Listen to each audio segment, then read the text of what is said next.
Mathura junction. সেখান থেকে auto নিয়ে আমরা চলে যাব বৃন্দাবন, যেখানে আমার রুম আছে কেশিঘাটের কাছে। আমার লাড্ডি পুরো এখন বসে আছে ট্রেনে। এখন বাজে প্রায় 3:15।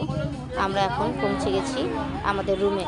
এখানে এসে এত মাধবী রেখা দেখে আমার ভগবানের জন্য পুষ্প চয়ন করে নিয়েছি।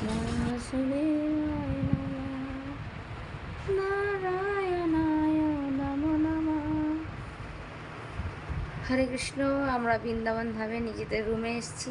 এখানে এসে দেখছি এত মাধবীলতা তুলে আমার ভগবানদের শৃঙ্গার দিয়েছে। এখন এত সুন্দর লাগছে আমার ভগবানদের।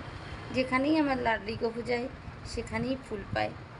এটা তাদের ইচ্ছা, তাই তারা সুন্দর করে ফুলের শৃঙ্গার করতে পারে। হরে কৃষ্ণ, হরি বল। আমরা সন্ধ্যাবেলা যমুনা কেশিঘাটে দ্বীপ ভাসিয়ে চলে গেলাম রাধারমণ দর্শন, তারপর গোপেশ্বর মহাদেব দর্শন। হরে কৃষ্ণ।